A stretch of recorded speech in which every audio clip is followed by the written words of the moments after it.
Olá, tudo bem com você? Estamos aqui novamente para mais uma aula de geografia. Hoje retomando o assunto sobre relevo terrestre. Bora lá? Montei aí uns slides. Inclusive, acabei colocando umas imagens referentes à semana passada, porque pesquisando sobre relevo para montar essa coleção de imagens para vocês, encontrei algumas que complementavam a matéria da semana passada, então vou aproveitar para estar apresentando, beleza? Então vamos lá. Então hoje, livro 5, relevo. Né? Esse já é o nosso último tema do nosso livro 5, então essa semana estaremos aí utilizando, né, o livro 5 pela última vez. Na semana que vem já estaremos com assunto novo, né? Já partiremos aí para o livro 6. Bom, então, o relevo. Ele, todo mundo já sabe, né, que são as formas da superfície terrestre. E o relevo se origina a partir da interferência, da transformação, né, de dois agentes. Ou acontece a partir dos agentes internos, os endógenos, né, que se originam aí de dentro da Terra, ou a partir da ação dos agentes externos, exógenos, correto? E acabam aí formando, né, um conjunto de belas formas de relevo pela litosfera. Litosfera, também chamada de crosta terrestre, certo? Lito, rochoso, esfera, planeta. Então, a esfera rochosa, litosfera, a crosta terrestre. Essas formas, né, elas são determinadas a partir do tempo geológico da Terra, né, que tem toda aquela relação com as forças que vêm de dentro para fora, e o que acontece aqui do lado de fora. Não podemos esquecer que as intervenções feitas pelos homens também acabam modificando essa paisagem. Então, o relevo é um conjunto de formas da crosta terrestre, né, que vai, inclusive, abranger o fundo dos oceanos, né, que nós chamamos de terras emersas, e essa também está ligada a movimentos internos e externos. Mas como assim externos debaixo d'água? Gente, e o homem? E as perfurações de poços de petróleo? Então, acaba também gerando modificação no relevo a partir dessas perfurações, beleza? Então, vamos lá. O relevo, né? Então, tem aí um perfil topográfico mostrando, né, o agente externo, exógeno ou modelador de relevo, onde ele atua do lado de fora. E a outra setinha está indicando o relevo se formando a partir de forças internas, né? Nós chamamos também o relevo de morfoestrutura, né? Morfo, formato, estrutura, o próprio corpinho do relevo. Aqui, somente para a gente estar relembrando, o fenômeno, né, a teoria da formação dos continentes, a deriva continental, né, que foi estabelecida aí pelo Alfred Wegener, meio descrente, porque ele não conseguiu provar como as placas se movimentam. Então, nós temos essa imagem aí, que bem simboliza a separação da Pangeia. Então, você tem uma imagem a Pangeia, os continentes todos juntos, e no outro uma animação, né, onde vai mostrando aos pouquinhos os continentes se separando. Veja lá, vai começar agora a separação. Então, olha lá, América do Norte separou, América do Sul, né? Olha lá, o Oriente Médio grudando na Ásia, olha Madagascar correndo, né? A parte ali que vai formar a Índia se separando também, correndo para ir para o seu lugar certo, beleza? Então, eu encontrei essa imagem, né, com esse movimento, achei interessante deixar aí disponível para vocês. Bom, aqui nós temos um complemento para a aula da semana passada. Quando nós falamos a respeito da erosão provocada pela água do mar, faltou comentar a respeito da acumulação também que ocorre, que é a acumulação marinha. Porque, veja, água mole, pedra dura, tanto bate até que fura. Mas essas pedrinhas que são trabalhadas e que viram areia, como é que elas vão ficando ao longo do tempo, né? Onde elas vão parar? Então, elas podem parar, como a gente comentou, nas praias. Então, as praias é um acúmulo de decomposição de rocha, de sedimento, certo? Ela pode parar numa área como esse recife, né, de arenito. Então, você tem vários conglomerados aqui, ó, de rocha aqui embaixo. Então, um recife, né, que vai formar aí bancos, né, de rochas, de areia, né, e acabam aí quebrando a onda nesse lugar. Eles podem formar restingas, onde a água chega e aí ela não acaba ocupando toda a localidade.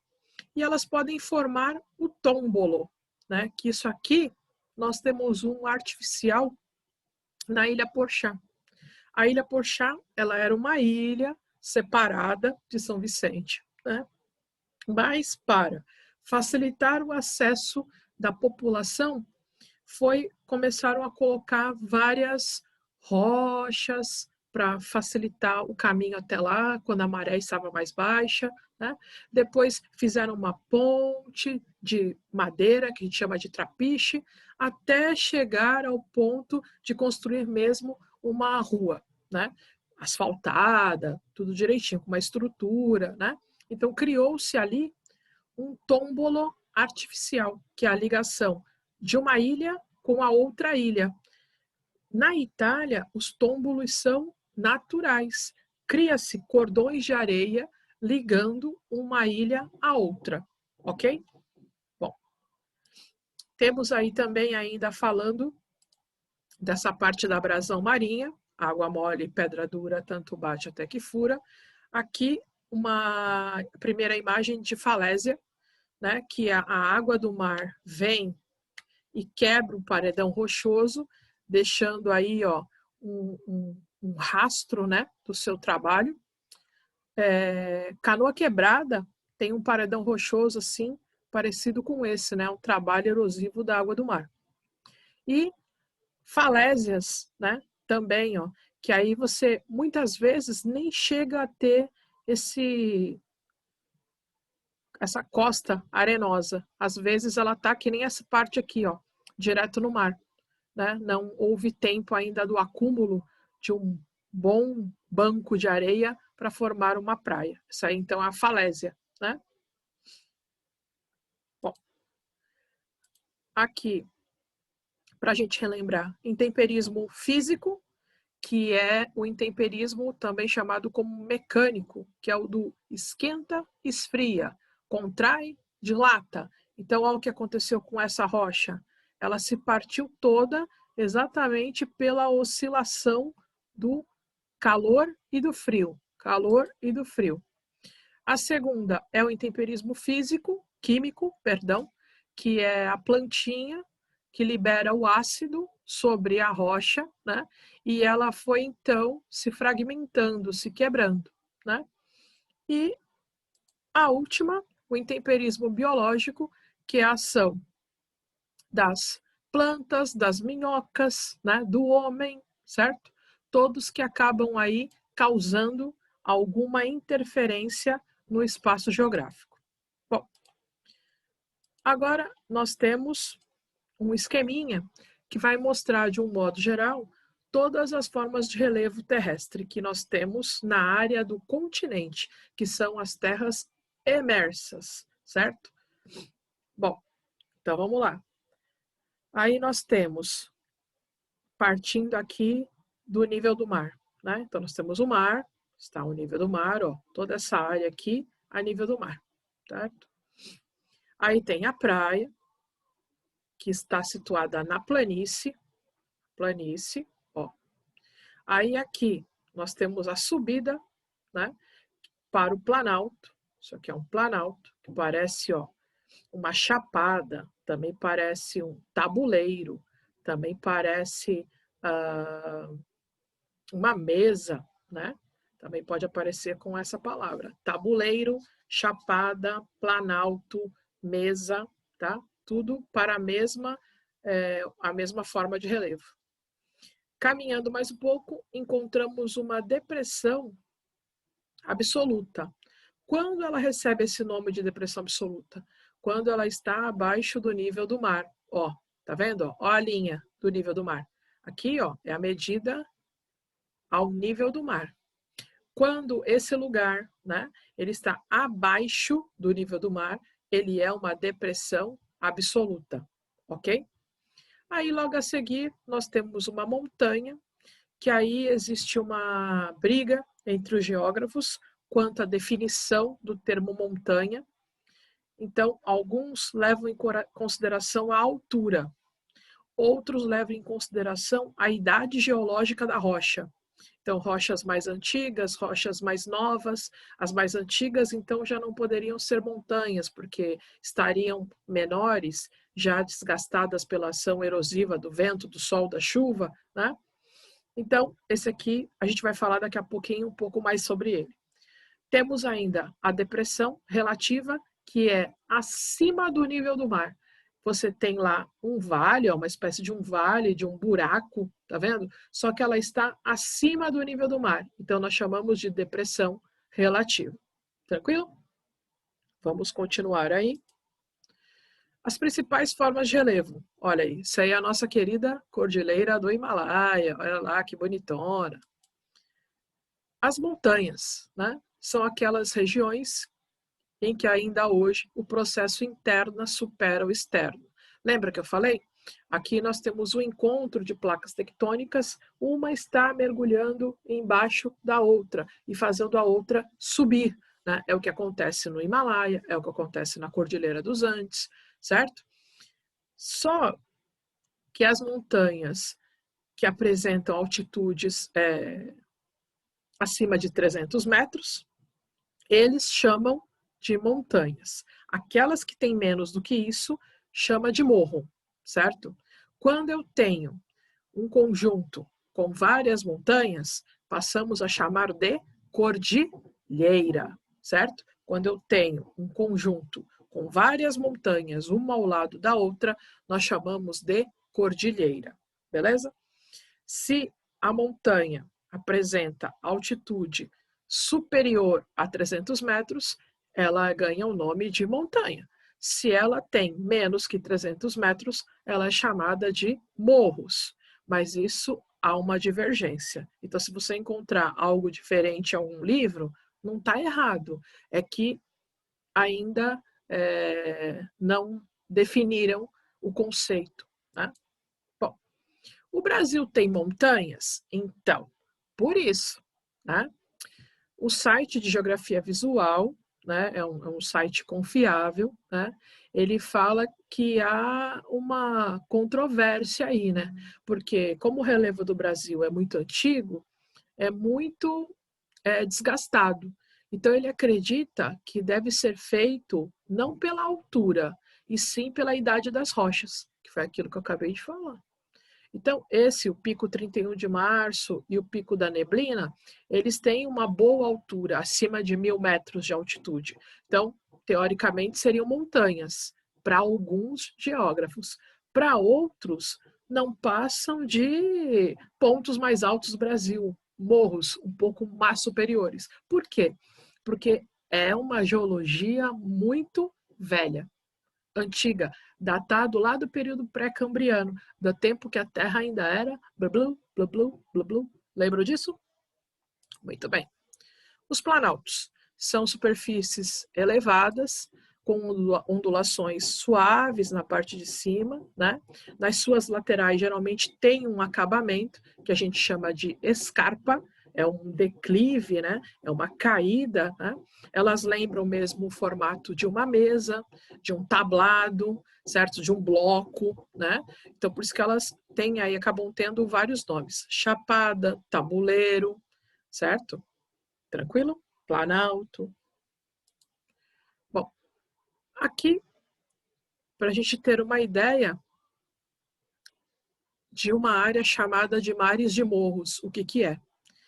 E essa expressão foi criada aí pelo geógrafo francês Pierre de Fontaines, né? Muito lá atrás, quando não se tinha imagens de satélite nem nada, né? Ele olhou, né, do Vale do Paraíba para baixo e ele avistou uma série de ondulações. Então, ele falou que aquilo ali lembrava ondas, meias laranjas, como se fosse uma ondinha atrás da outra. Então, um mar de ondinhas, né? Então, esse conjunto ele chamou de Mar de Morros. Esse conjunto é onde está a Serra do Mar, né? A Serra da Mantiqueira, lá no Vale do Paraíba, certo? Na parte do Vale do Paraíba. E é o relevo praticamente predominante em quase toda a região sudeste, né? Pega São Paulo, Minas Gerais. Em Minas Gerais é bem perceptível, tem vários sobe e desce. Aqui em São Paulo, em algumas partes, é claro, você tem ruas bem altas que você tem que subir e depois íngremes de novo. É esse tipo de relevo, mares de morros, lembram ondas do mar, certo? Bom, as planícies, isso aqui é fácil, né? Superfícies planas, onde acaba aí depositando o sedimento, né? Que desgasta do planalto, vem depositar aqui. Geralmente elas são cobertas pela vegetação de grama, tem árvores espaçadas ou não, aí independe, né? E as depressões, falei que nós íamos falar dela novamente. Então, as depressões têm a altitude da superfície é mais baixa que as formas de relevo que a circundam. Então, para ser uma depressão, tem que ser um local mais baixo que uma planície, mais baixo do que um planalto, mais baixo do que uma montanha, certo? Aqui confere, ó, mais baixo do que um planalto, mais baixo do que uma montanha. Aqui confere, ó, mais baixo que uma montanha, ok? Só que o que diferencia uma depressão absoluta de uma depressão relativa? A depressão absoluta, do primeiro desenho aqui, né, ela está abaixo do nível do mar. Ó, olha a praia aqui, olha a linha mostrando, ó. Então, ela está abaixo do nível do mar. Então, ela é considerada uma depressão absoluta, beleza? E a depressão relativa é aquela que está acima da linha do nível do mar. Está bem distante, tá vendo? Tudo bem? Vamos seguir. Aí, coloquei para vocês duas depressões no Brasil. Uma depressão absoluta, que é essa aqui, ó, abaixo do nível do mar, certo? Ó, abaixo do nível do mar. Ela não precisa estar do lado, mas ela tem que estar abaixo das medidas de onde o mar bate. Tá vendo? E de uma depressão relativa. Então, a depressão absoluta é essa depressão do Tocantins. Ela está abaixo do nível do mar.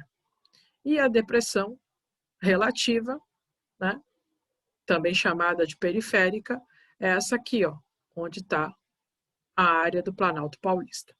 Beleza? Bom, observação. Cada uma das formas de relevo pode receber denominações diferentes, como aquele exemplo que eu falei para vocês do Planalto. Ele pode ser conhecido como Planalto, Chapada, Mesa, Tabuleiro, né? Bom, conforme suas dimensões e particularidades morfológicas. Morfológica é do seu formatinho. Assim, por exemplo, uma pequena montanha é chamada, em geral, de morro. Um alinhamento de montanhas de serra. Um conjunto de montanhas, cordilheira, ok? Aqui nós temos duas imagens. A primeira é a Serra dos Órgãos, no Rio de Janeiro. Ó, ela é uma serra mesmo, porque você vê que dá para fazer um movimento de sobe, desce, sobe, desce, sobe, desce. E aqui do lado nós temos a nossa amiga que nos leva a São Paulo, a Serra do Mar. Cadê a serra do sobe e desce, sobe e desce? Não tem. Isso aqui foi uma denominação dada, né, de forma errada. Somente mais tarde, né, com o aprofundamento dos estudos, perceberam que a Serra do Mar não tinha esse formato aqui, ó. Sobe e desce, sobe e desce, sobe e desce. Ou você sobe para São Paulo, ou você desce de São Paulo. Esse tipo de relevo se chama escarpa.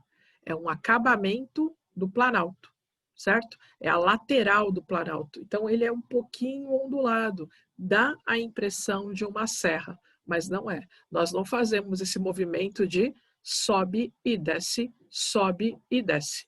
Ou subimos ou descemos. Então, aqui o nome correto é escarpa da serra, escarpa do mar, né? Não tem nada de serra, certo? Bom, vamos lá. Agora, nós vamos à parte do relevo submarino, né? Então, o relevo submarino, como o relevo terrestre, tem também as suas nomenclaturas específicas. Então, a parte das terras emersas, tá aqui, ó, o continente, e a parte das terras submersas, né? Eu tenho aí a plataforma continental, que já vou falar bastante dela, que é a parte mais importante do relevo. É aqui que a gente tem a exploração econômica, navegação, pesca, exploração de petróleo, retirada de recursos minerais, tudo acontece aqui, ó, na plataforma continental. Temos o talude continental, que é como se fosse um acabamento do planalto, uma escarpa, só que embaixo d'água, isso aqui se chama talude. Temos os guiots, que são pequenos morros, né? Temos o arco de ilha, que são ilhas de origem vulcânica. Temos a dorsal, lembram da dorsal? Que aconteceu a partir da separação entre os continentes, subiu o magma e formou aquela cadeia de montanha embaixo da água do mar.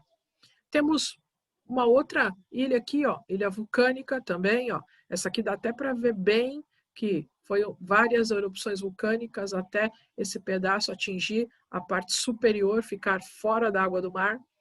Lá embaixo, montes marinhos, que podem ser acúmulo de areia, bancos de areia, e aqui a região mais profunda, a região pelágica, onde temos aí aqueles peixes, alguns até que não tem olhos, né? Tem iluminação própria, chamados peixe-monstro. Né? Bom, a plataforma continental é um prolongamento do continente, né? Sofre muito com a erosão, a abrasão marinha, água mole, pedra dura, tanto bate até que fura. Tem a profundidade de 10 a 500 metros, né? E, em média, tem 200 metros de profundidade, certo? Aqui, ó, são obtidos as riquezas para o país. Recursos minerais, como o petróleo, né? E também é feita pesca, navegação de turismo com os cruzeiros, né? O talude continental é aquela parte lá da inclinação da plataforma continental, pode ter até 3.000 metros de profundidade. A bacia oceânica é onde acontece, né, todo o desenvolvimento do restante do relevo submarino. Aqui tem as riquezas da plataforma continental. Então, olha só, atividades ligadas ao mar, né, geram dinheiro. Quais são elas? Porto, transportes, né, de pessoas para lá e para cá, os navios, né?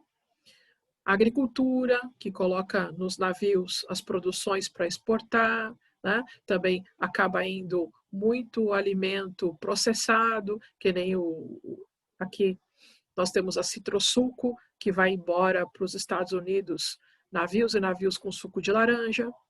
Nós temos também o turismo, né? Navio cruzeiro, não só isso, mas também os vários resorts na beira-mar, né? Hotéis, parques aquáticos, certo? Tem esporte, né, acontecendo, tem lazer, que é aproveitar as praias, né, tomar um sol, né? Então, tudo isso gera emprego e tributo, que é recolhimento de imposto. Então, quando eu falo de recursos minerais, a gente não pode esquecer que é petróleo, a maior parte dos recursos, né? Petróleo e gás natural. Mas também se explora o sal. Tem umas 2 semanas atrás que o Globo Repórter falou do sal que é retirado lá no Rio Grande do Norte, né? Dessa área do mar. Água potável, porque hoje já tem o processo de dessalinização da água do mar, né? O país que iniciou tudo isso foi Israel, e tirar o sal da água do mar para aproveitar. Hoje o Brasil já faz essa tecnologia e, inclusive, muitas cidades nordestinas já recebem essa água sem o sal, né? Grande biodiversidade, então os peixinhos para lá e para cá, e produção de fármacos, então seria de remédios. Então vou dar um exemplo de um remédio que vem do mar, o ômega 3, é o óleo que é extraído dos peixes, né? Principalmente aí do salmão, da sardinha, né? Então há necessidade de você estar aí aproveitando o peixinho para extrair o óleo e formar aí um óleo bom para o nosso organismo, certo? Bom, o mar também pode ser aproveitado para produzir energia. Professora, agora só está inventando história. Não estou, não. Existem as usinas maremotriz, que funcionam a partir da força do mar. Quem começou com isso foi lá na França, na costa da Bretanha, acho que na década de 60, se eu não me engano, 50, 60, se eu não me engano. E ali eles começaram a ver que a subida e descida das marés, como era muito grande, quando ela descia, dava para girar uma turbina e guardar a energia. Então, o que eles fizeram? Aqui no Brasil, na Universidade do Rio de Janeiro, eles começaram a fazer testes, né, com produção de energia do mar. E aí ficou muito caro, porque eles faziam boias e jogavam lá no alto mar, e a boia ficava balançando para pegar energia, não deu muito certo. Lá no Ceará, na Universidade Estadual do Ceará, eles deram continuidade a esse projeto. E ali eles criaram um braço mecânico. Esse braço mecânico, ele sobe e desce, sobe e desce. No que ele sobe e desce, com a oscilação da água do mar, ele guarda a energia, né? Então, tem cidades lá no Ceará que recebem luz a partir da energia gerada pelo mar, certo? Então, tem várias formas de você estar aproveitando o oceano. E o Brasil é um país, além de ter um clima tropical, né? Tem sol o ano inteiro, ele tem aí um dos maiores litorais, né? De norte a sul do seu território. Bom, as dorsais, né? Que eu gosto sempre de falar. Até coloquei aqui aquela imagem de satélite, né? Essa aqui é a dorsal meso-oceânica, que corta do extremo norte da Terra até a Antártida. Então, uma cadeia de montanhas que surgiu a partir da separação das placas tectônicas, certo? Então, em vários pontos dela, ainda vaza magma, ainda tem formação de relevo, ainda tem erupção vulcânica também. E a parte mais a fundo do oceano, que são as fossas abissais, né? Elas estão próximas ao continente, são regiões ainda meio que misteriosas, a gente não tem muito conhecimento, que como a gente já falou, nós não temos equipamentos ainda para estar aguentando e descer até a profundeza dessas fossas, né? A pressão também, o peso que o mar faz, as pessoas não aguentam, nem os equipamentos, nem as pessoas. Então, essa fossa das Marianas foi também falada em alguns trabalhos da parte lá do camadas internas da Terra, né? Então, olha aqui, a fossa das Marianas é uma imagem tirada da National Geographic, né? Que é uma revista oficial, né? Da geografia. E aqui você tem a profundidade da fossa das Marianas, né? E aqui ao lado está falando que essa profundidade, né, é quase aí do tamanho do Monte Everest, lá no Himalaia. Então, gente, haja, né, profundidade aí para estar descendo. Beleza? Tranquilo? Espero que tenham aproveitado bem a aula de hoje, né? E dúvidas, mágoas, dores, estamos aí para depois eliminar todas elas na nossa aula da semana. Beijocas geográficas. Até a próxima.